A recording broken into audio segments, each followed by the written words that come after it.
Hello students, स्वागत है आपका मैथ्स बुलेटिन पर। सबसे पहले तो आज मकर संक्रांति की आप सभी को हृदय की अंतस्थ गहराइयों से शुभकामनाएं, बधाइयाँ। चार पंक्तियां आपके नाम आपके लिए कि उड़ते परिंदे झेले मंजों की मार, फिर भी करते पंजों का प्रहार। उड़ते परिंदे झेले मंजों की मार, फिर भी करते पंजों से प्रहार। कभी नभ में कभी आंगन में उड़ते खुले गगन में, कभी नभ में कभी आंगन में उड़ते खुले गगन में, कभी न माने हार, उड़ते परिंदे झेले मंजों की मार। जी हाँ दोस्तों, जिस प्रकार से पक्षी, आकाश में उड़ता हुआ पक्षी इन चाइनीज मंजों की मार झेलते हुए भी आकाश में उड़ता रहता है, अपनी उड़ान भरता रहता है, उसी प्रकार उम्मीद करता हूं आप भी इन विकट परिस्थितियों का सामना करते हुए अपनी ऊंची उड़ान भरेंगे और अच्छी मंजिल जरूर प्राप्त करेंगे। चलिए बढ़ते हैं अपने टॉपिक की ओर। हम पढ़ रहे थे सरलीकरण, जिसके अंदर कुछ चीजें हमने देखी थी, बोर्ड मार्क्स के रूल्स को कैसे फॉलो करते हैं उसको देखा था। आज हम देखते हैं कि अगर कोई भिन्न से रिलेटेड सिंप्लीफिकेशन की इक्वेशन या सिंप्लीफिकेशन सरलीकरण का कोई भी समस्या हमें दी गई है तो उसको हम कैसे सॉल्व करेंगे। चलिए बात करते हैं। सबसे पहले तो सीधा सीधा अगर कोई आपको ऐसा दे रखा हो, योग की कोई सीरीज दे रखी है, आपको कोई श्रृंखला दे रखी है, मान लीजिए आपको दे दिया, एक एग्जांपल से हम समझते हैं, आपको दिया हुआ है 5 + 55 + 555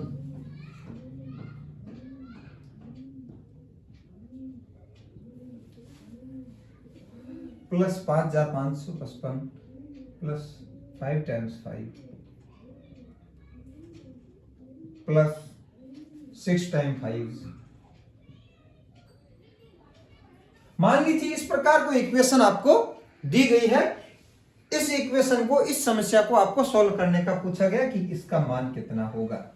आप कैसे करेंगे? चलिए इसका पहले तो मैं सीधा सीधा ट्रिक बता देता हूं। आप 1 सेकंड के अंदर इसका आंसर निकाल लेंगे। कैसे निकाल लेंगे बताता हूं आपको। आप क्या करेंगे, अगर इस प्रकार की कोई इक्वेशन आपको दी गई है तो आप सबसे पहले तो देखेंगे कि सबसे अधिक बार कितना अंक रिपीट हुआ है। तो ये अंक सबसे अधिक बार कितनी बार रिपीट हुआ? 1 2 3 4 5 6 बार रिपीट हुआ है। फिर आप इस इक्वेशन में ये देखेंगे कि कहीं ऐसा तो नहीं है कि एक रेगुलर क्रम में बढ़ रहा है या फिर बीच में से कुछ छूटा हुआ है। हम देखेंगे कि 1 2 बार 3 बार 4 बार 5 बार 6 बार, यानी रेगुलर क्रम में, एक नियत क्रम में ही बढ़ रहा है। और हमेशा प्रश्न ऐसा ही पूछा जाएगा, क्योंकि एग्जामिनर भी समझता है कि बिना किसी लॉजिक के किसी प्रश्न का आंसर नहीं निकलता है। तो इसके पीछे भी एक लॉजिक है और उस लॉजिक के अकॉर्डिंग इस प्रकार की सीरीज पूछी जाती है, जिसमें लगातार एक एक अंक की वृद्धि होती जाती है। हम इसमें क्या करेंगे, हम सबसे पहले ये काउंट करेंगे कि सबसे अधिकतम बार कितना अंक रिपीट हुआ। तो ये अंक जो है वो सबसे अधिकतम बार 6 बार रिपीट हुआ है। तो हम क्या करेंगे, यहाँ सीधा सीधा 6 तक नंबर लिख देंगे। 1 2 3 4 5 6। 6 तक नंबर लिख के उसका गुणा किससे कर देंगे? जो अंक रिपीट हो रहा है, अंक कौन सा रिपीट हो रहा है? 5 नंबर, तो हम 5 से गुणा कर लेंगे और हमारा गुणनफल क्या आएगा? 6 × 5 30, कैरी हो गया 3, 5 × 5 25 और 3 28 का 8, कैरी हो गया 2, 4 5 20, 20 और 2 22 का 2, हासिल का 2, 5 × 3 15 और 2 17 का 7, हासिल का 1, 5 × 10 और 1 11 का 1, हासिल का 1, 5 और 1 6। ये हमारा आंसर होगा। फिर से देख लीजिए, गुणे में कोई प्रॉब्लम नहीं हो। 5 × 6 30 का 0, हासिल का 3, 5 और 5 25 और 3 28 का 8, हासिल का 2, 4 × 5 20, 20 और 2 22 का 2, हासिल का 2, 5 × 3 15, 15 और 2 17, हासिल का 1, 5 × 2 10, 10 और 1 11, हासिल का 1, 5 × 1 5 और 1 6। यानी हमारे पास इसका आंसर क्या आ गया? 6 आ गया। आंसर आ गया हमारे पास।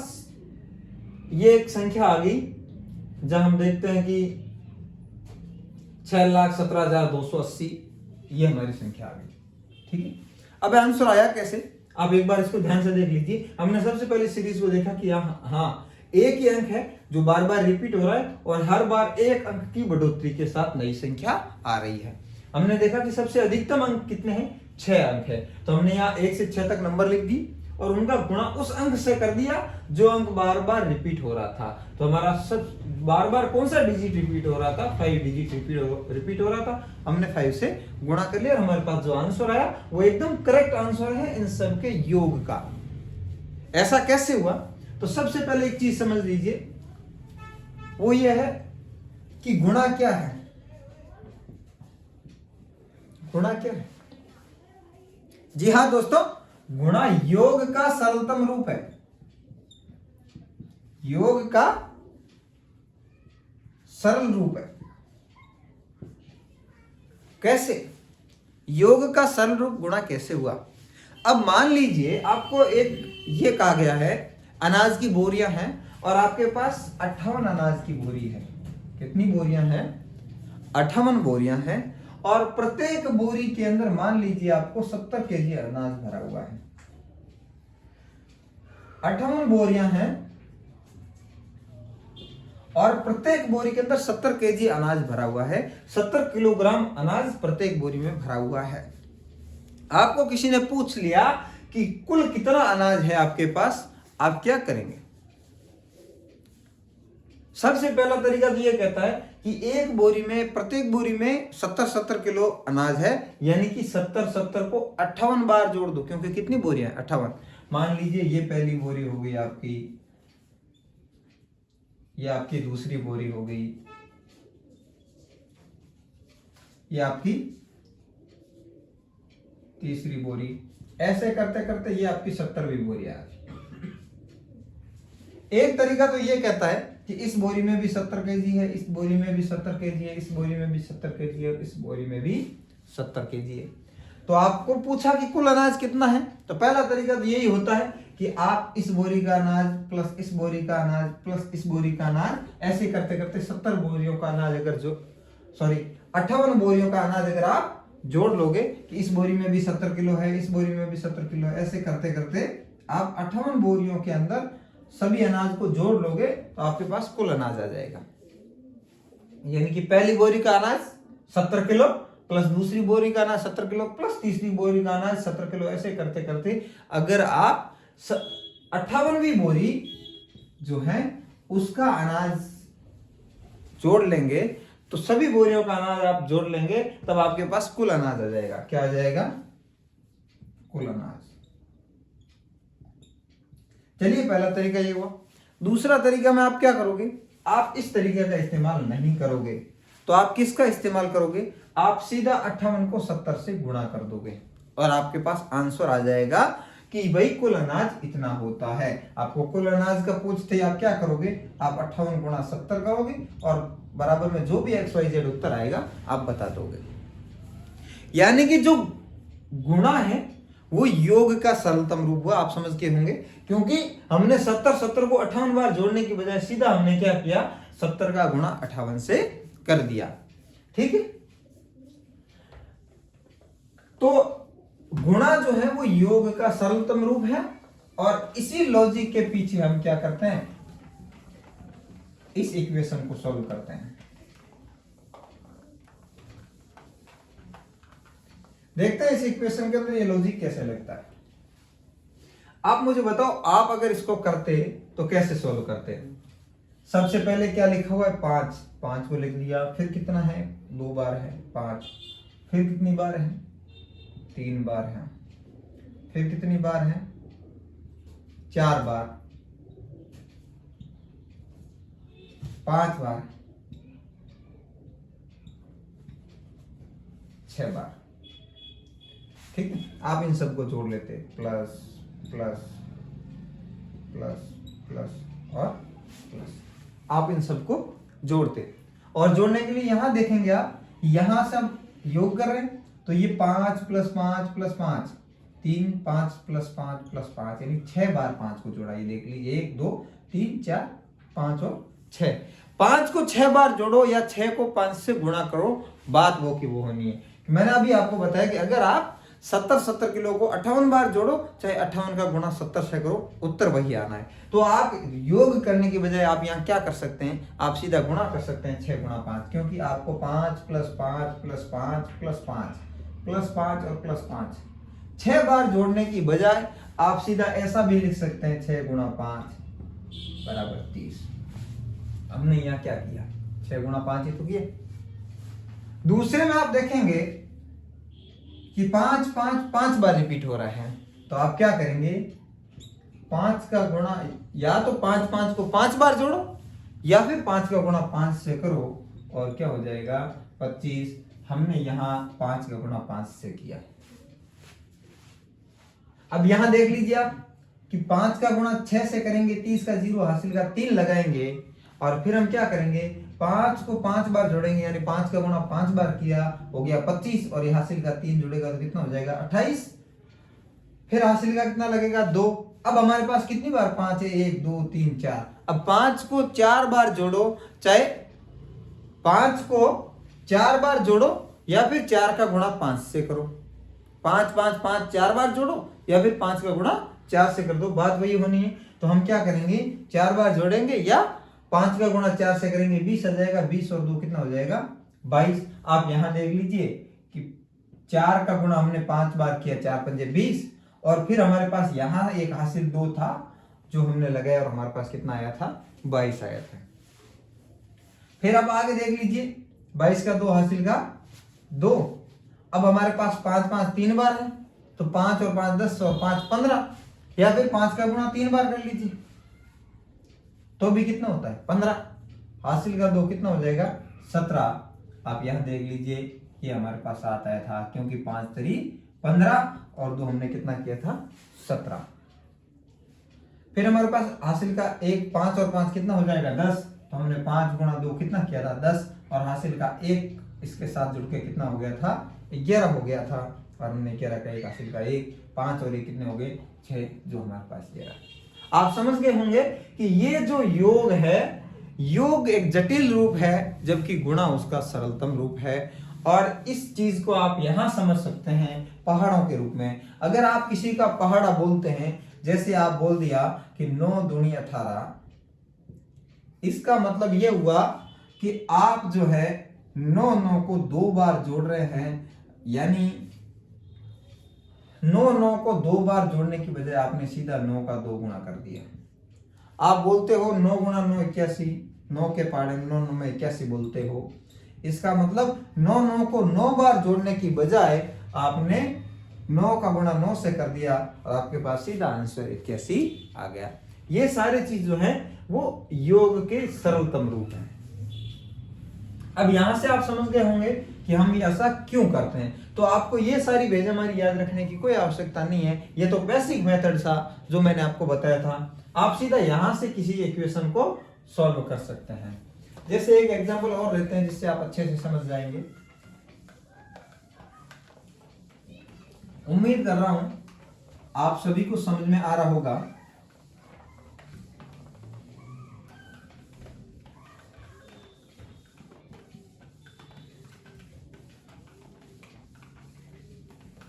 चलिए एक एग्जांपल से और समझते हैं। मान लीजिए आपको दे दिया कि 4 + 4 4 प्लस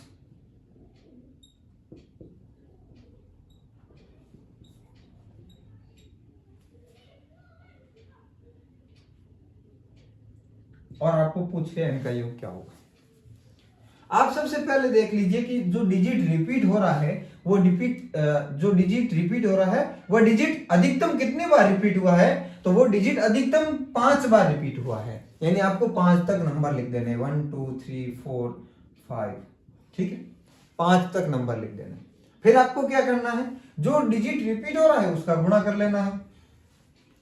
मान लीजिए तो इनका गुणा हो गया, 4 गुणा 5 20 का 0, हासिल का 2, 4 गुणा 4 16 और 2 18 का 8, हासिल का 1, 4 गुणा 3 12 और 1 13 का 3, हासिल का 1, 4 दूनी 8 और 1 9 और 4 एकम 4। ये आपका आंसर आ जाएगा। उम्मीद करता हूं आपको समझ में आ गया होगा। चलिए इसके साथ अगर इस प्रकार से न दे करके इसी प्रॉब्लम को एक अलग तरीके से दे दिया जाए।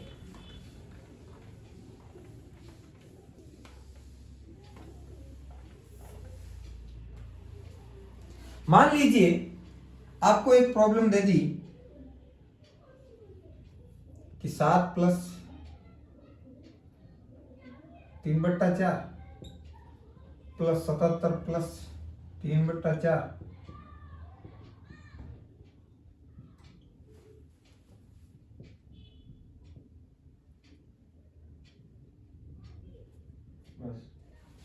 हाँ भाई।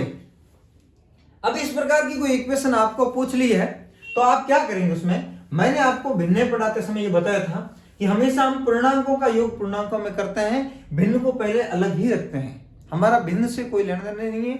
इसका मतलब हम क्या करेंगे, हम सबसे पहले पूर्णांकों पर विचार करेंगे, हमारा भिन्न से कोई लेना देना नहीं, हम भिन्न को वैसा का वैसा छोड़ देंगे।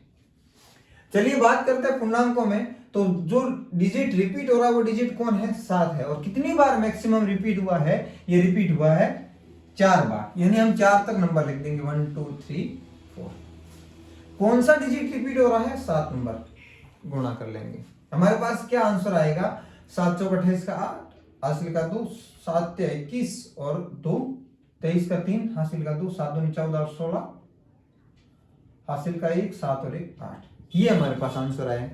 चलिए ठीक है, ये तो हमारे पूर्णांकों का योग हो गया।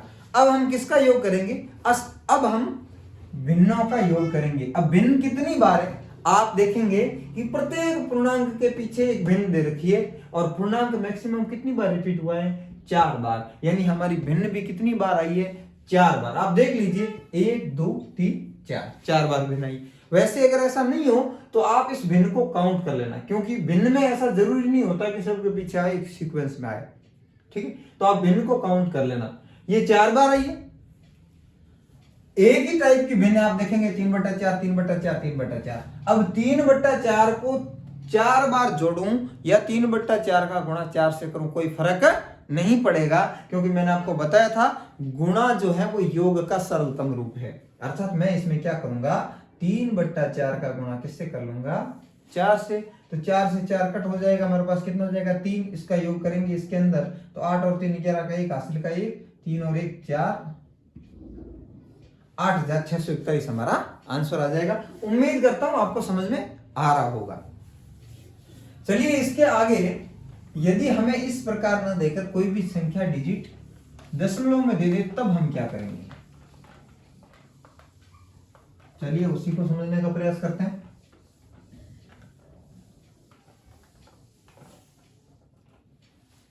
अगला क्वेश्चन देखते हैं। मान लीजिए आपको एक डिजिट दे रखी है 0.6 प्लस 0.66 प्लस 0.666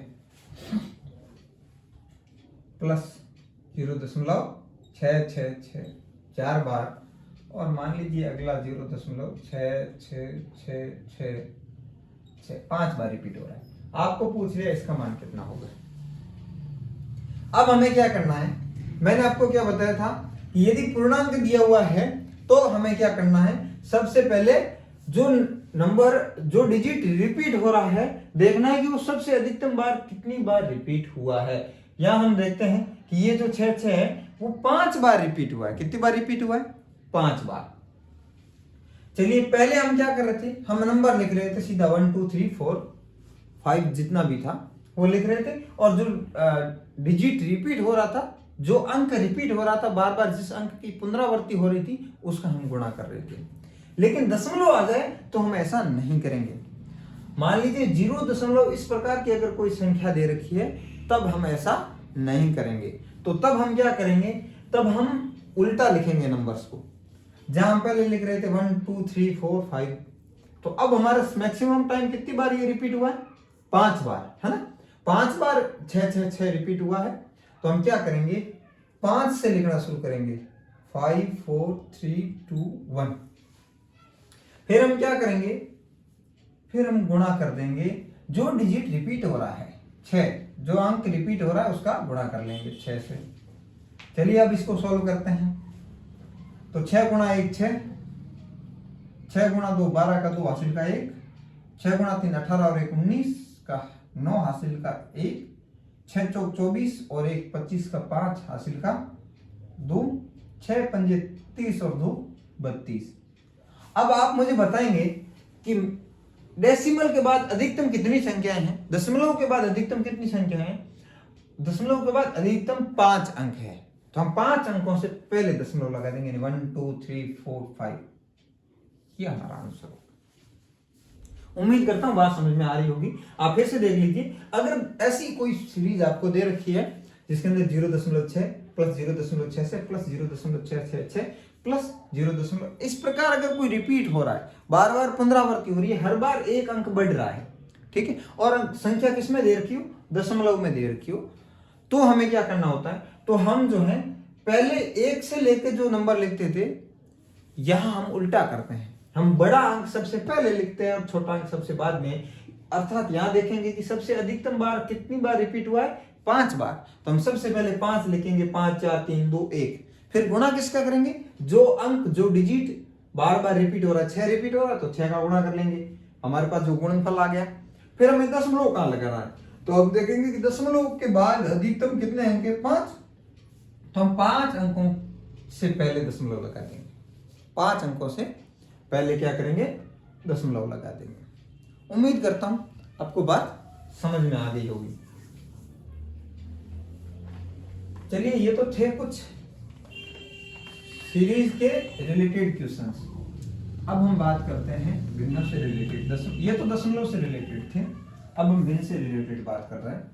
जैसे मान लीजिए कोई भी प्रॉब्लम आपको इस प्रकार दे दी, कैसे दे दी कि अगर आपको दे दिया 1/3 गुणा 4 प्लस आपको दे दिया 1/4 गुणा 5 प्लस आपको दे दिया 1/5 गुणा 6 प्लस आपको दे दिया 1/6 गुणा 7 प्लस आपको दे दिया 1/7 गुणा 8 प्लस आपको दे दिया 1/8 गुणा 9।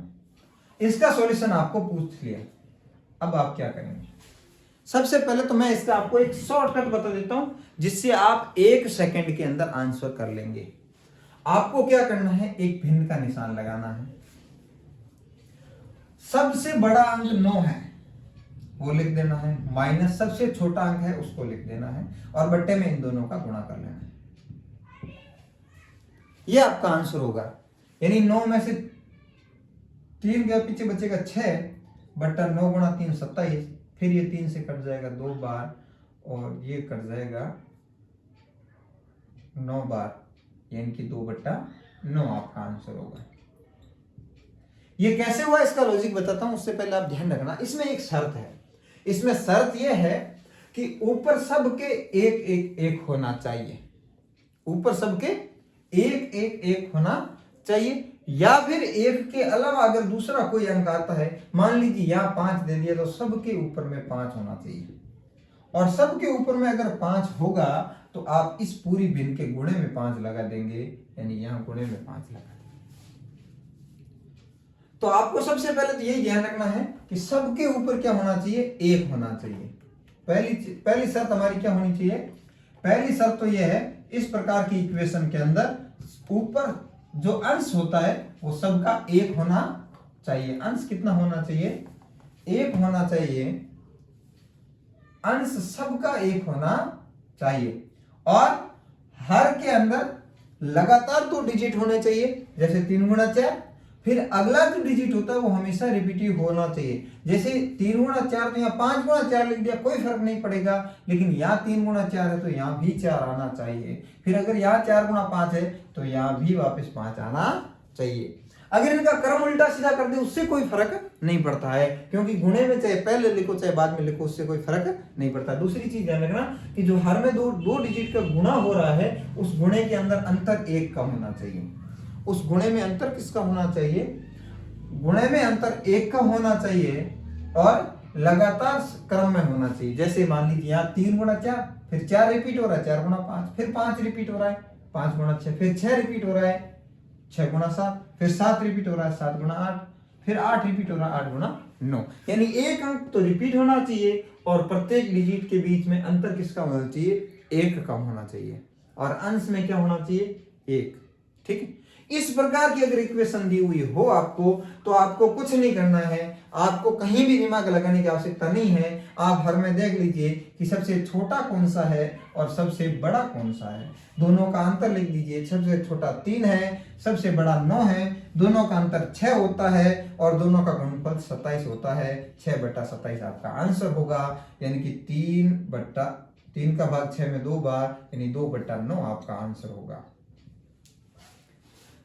उम्मीद करता हूं आपको समझ में आ गया होगा। इसके पीछे का लॉजिक आपको बताने का प्रयास करता हूं, देखते हैं।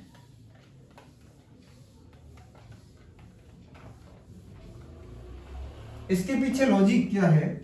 इसके पीछे लॉजिक ये है, मैंने आपको बताया था कि अगर किसी भी संख्या की हर में उभयनिष्ठ या कॉमन फैक्टर जो है वो मौजूद नहीं हो, या उन दोनों का उभयनिष्ठ गुणनखंड या कॉमन फैक्टर जो है वो 1 हो, तो हम क्या करते हैं, जैसे मान लीजिए 1/5 और 1/3, इन 5 और 3 में ऐसी कोई संख्या नहीं जिसका भाग दोनों में जाए, तो हम क्या करते हैं, हम दोनों का योग करने के लिए या अंतर करने के लिए, योग भी हो सकता है और अंतर भी होता है, यानी कि जोड़ने के लिए भी और घटाने के लिए भी, दोनों का लसब की जगह पर क्या लिखते हैं, दोनों का गुणा, यही इनका लसब होता है। फिर हम क्या करते हैं, छोटे वाली दोनों के लसब की जगह दोनों का क्या लिख देते हैं, गुणा लिख देते हैं। फिर हम पहली जो भिन्न होती है उसके अंश का गुणा किससे करते हैं, दूसरी के हर से। अब इसका अंश 1 है, दूसरी का हर 3 है, तो 3, बीच में जो चिन्ह होता है उसको लगा देते हैं। और फिर क्या करते हैं, दूसरी वाली के अंश का गुणा पहली वाली के हर से करते हैं। अब मान लीजिए ऐसा नहीं है, चलो यहां तो एक की जगह दूसरी भी कोई डिजिट आ जाए। एक चीज बताता हूं और ध्यान रखना, अगर मान लीजिए आपको कोई भी भिन्न दे रखी है और ऐसी है जिसकी अंश 1 ही है, अंश का मान कितना है 1, और हर के अंदर कोई भी संख्या दे रखी है, मान लीजिए 7 दे रखी है, दूसरी भिन्न दे रखी है जिसमें प्लस भी हो सकता है माइनस भी हो सकता है, और दूसरी के भी अंश में 1 है और हर में कोई संख्या दे रखी है, मान लीजिए 5। उस अवस्था में हम क्या करते हैं, उस अवस्था में हम इन दोनों का योग या अंतर, दोनों के लिए सेम रूल अप्लाई होता है, तो इनका योग प्लस या अंतर माइनस, मैंने प्लस माइनस दोनों चिन्ह इसलिए लगा रखे हैं क्योंकि दोनों में यही रूल अप्लाई होता है। तो हम इन दोनों के हर में क्या लिखेंगे, दोनों का लसब, और लसब की हमें पता है कि इनका उभयनिष्ठ जो है गुणनखंड मौजूद नहीं है, यानी कि कॉमन फैक्टर नहीं है, तो दोनों का लसब क्या होता है, दोनों का गुणनफल। मैंने आपको बताया था कि दोनों का, अब ऐसी कोई संख्या मौजूद नहीं है जिसका भाग इन दोनों में जाए, एक के अलावा। 7 और 5 में कॉमन ऐसी कोई संख्या नहीं है जिसका भाग दोनों में जाए, तो हम क्या करेंगे, 7 गुणा 5 कितना करेंगे, 7 गुणा 5 35 हो जाएगा।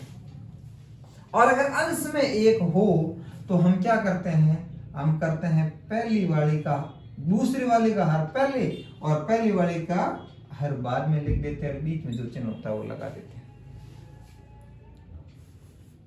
ऐसा क्यों होता है, क्योंकि हम क्या करते हैं, ऐसे मामले में पहले वाले के अंश का गुणा दूसरे के हर से करते हैं, ठीक है। और पहले वाले का अंश 1 है और इसका हर 5 है, तो 5 गुणा 1 कितना होगा, 5 ही होगा। तो इसलिए हम क्या करते हैं, हम ये गुणे वाले स्टेप को भी क्या करते हैं, छोड़ देते हैं, और हम सीधा ये देखते हैं, अगर दोनों का अंश 1 है, दोनों का अंश 1 है, तब हम हरों का गुणा करके हर में लिख देते हैं और दूसरी का हर पहले लिखते हैं, बीच में जो चिन्ह होता है उसको लगा देते हैं, और फिर पहले वाले का हर लिख देते हैं। ये सब क्यों बता रहा हूं, क्योंकि इसके पीछे का एक लॉजिक है। लॉजिक ये है कि यहां हमारा पहला डिजिट क्या दे रखा है, 1/3 गुणा 4 दे रखा है, बट्टे में 3 गुणा 4 है, यानी कि ऐसी कोई दो भिन्न होगी जिसकी एक की हर 3 होगी, दूसरी की हर क्या होगी, 4 होगी। एक की हर 3 होगी, दूसरी की हर 4 होगी। अब इनका योग भी हो सकता है और इनका अंतर भी हो सकता है। अब दोनों का गुणा है 3 गुणा 4, तो ये तो हम समझ गए, क्योंकि इनका दोनों का उभयनिष्ठ गुणनखंड 1 है, इसलिए इन दोनों का लसब कितना आया है, 1 आया है, ठीक है। लेकिन समस्या हमारी यहां है कि अब इनके अंदर योग है या गुणनफल है। मैंने आपको क्या बताया? मैंने आपको यह बताया था कि अगर किसी भी संख्या के अंश में, अगर किसी भी भिन्न के अंश में एक एक हो तो हम अंश में क्या लिखते हैं कि हम पहली वाली का हर बाद में लिख देते हैं और दूसरे वाली का हर पहले लिख देते हैं। यानी कि जैसे मान लीजिए, मैं आपको यहां एक और एग्जांपल से समझा देता हूं। जैसे मान लीजिए 1/5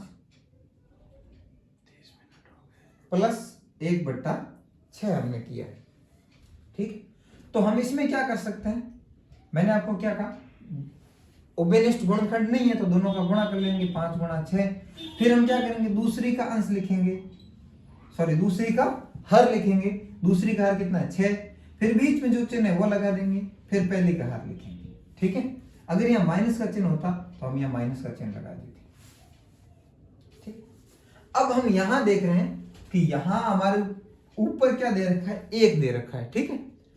और हम यहां देखते हैं कि 3 और 4 का अंतर कितना हो रहा है? 1 आता है। 3 और 4 का अंतर कितना आ रहा है? 1।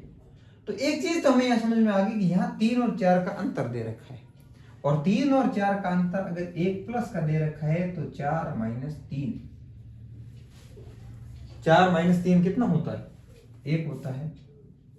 यानी कि यहां से हमें एक चीज समझ में आ गई कि ये जो 4 है ये किसका हर है? ये दूसरी भिन्न का हर है, और ये 3 जो है ये पहली भिन्न का हर है। क्योंकि मैंने आपको बताया था कि हर में दोनों का गुणा करते हैं और अंश में क्या करते हैं? दूसरी का हर, फिर जो बीच में चिन्ह है वो, और फिर पहली का हर। यानी ये दूसरी भिन्न का हर है, ये पहली भिन्न का हर है, ठीक। तो यहां हम देखते हैं कि पहली भिन्न का हर कितना होगा? 3, लास्ट वाला। दूसरी भिन्न का हर कितना होगा? 4। और दोनों के बीच में चिन्ह किसका है? अंतर का है, माइनस का है। आप अब देख सकते हैं, इसको अगर हम सॉल्व करेंगे तो हमारे पास यही फॉर्मूला आएगा। क्यों आएगा? क्योंकि मैंने क्या कहा, 3 और 4 का लसाव कितना होता है? 3 और 4 का लसाव हमें पता है कि इन दोनों का उभयनिष्ठ गुणनखंड नहीं है, तो हम क्या करेंगे? 3 गुणा 4। फिर मैंने क्या आपको क्या बताया था? दोनों के अगर अंश में 1 1 है तो हम क्या करेंगे? दूसरी का हर, बीच में जो चिन्ह है वो, और फिर पहली का हर। तो 4 में से 3 गया, पीछे कितना बचेगा? 1/3 गुणा 4। आप देखेंगे कि ठीक हाँ यार ऐसा ही बन रहा है ना। तो हम इसको खुले रूप में, विस्तृत रूप में ऐसे लिख सकते हैं कि 1/3 माइनस 1/4।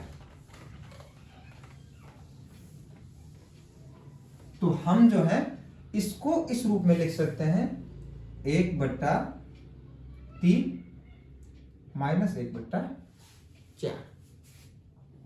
अब हम देखेंगे कि ठीक ऐसा ही यहां भी है, 4 गुणा 5, 4 गुणा 5। हम देखेंगे 4 और 5 का अंतर 1 है, संख्या प्लस की है, संख्या प्लस की है। यानी कि 5 माइनस 4, यानी कि 5 माइनस 4। तो दूसरी भिन्न का हर कितना होगा? 5। पहली भिन्न का हर कितना होगा? 4, यानी प्लस 1/4 माइनस 1/5। ठीक उसी प्रकार इसको भी लिख सकते हैं, प्लस 1/5 माइनस 1/6।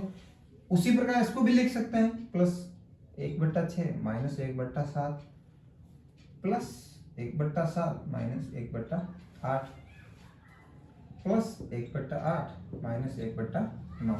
अब आप देखेंगे 1/4 माइनस का 1/4 प्लस का कट गया, 1/5 माइनस का प्लस का कट गया, ये माइनस ये प्लस कट गया, ये माइनस ये प्लस कट गया, ये माइनस ये प्लस कट गया। हमारे पास कितना बचा? 1/3 माइनस 1/9। अब 3 और 9 का लसाव कितना होता है? 27 होता है। या 3 और 9 का लसाव, सॉरी 9 ही होगा। 3 और 9 का लसाव कितना होगा? 9। 3 का भाग 9 में कितनी बार जाएगा? 3 बार। 3 गुणा 1 3, बीच में चिन्ह किसका? माइनस का। 9 का भाग 9 में 1 बार, 1 गुणा 1 1 हो जाएगा। तो 3 में से 1 या पीछे कितना बचेगा? 2/9। और हमारा फाइनल आंसर भी कितना आया था? 2/9 आया था। तो इतना सारा कुछ दिमाग लगाने की आपको आवश्यकता नहीं है। जैसे आपको ये पता चल जाए कि अगर ऊपर सबके हर में, सबके अंश में 1 1 दे रखा है और हरों के बीच में लगातार 2 संख्याओं का गुणा हो रहा है, लगातार 2 संख्याओं का गुणा हो रहा है, उस स्थिति में हम क्या करेंगे? उस स्थिति में हम सबसे पहले नीचे वाले में देखेंगे सबसे छोटा डिजिट कौन सा है और सबसे बड़ा डिजिट कौन सा है। हम दोनों का अंतर अंश में लिख देंगे और दोनों का गुणनफल जो है, दोनों का अंतर क्या करेंगे, अंश में लिख देंगे, और दोनों का गुणनफल क्या करेंगे, हर में लिख देंगे, और यही हमारा क्या होगा, आंसर होगा। तो कितना आसानी से कर सकते हैं। उम्मीद करता हूं आपको मेरी ये क्लास पसंद आई होगी, समझ में आया होगा। मैं इसका एक छोटा सा एग्जाम्पल और आपको बता देता हूं।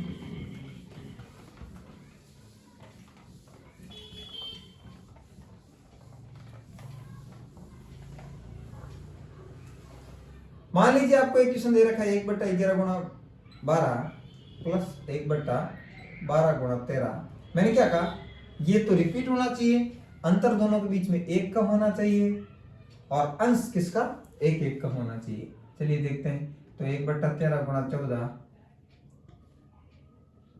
1/14 गुणा 15।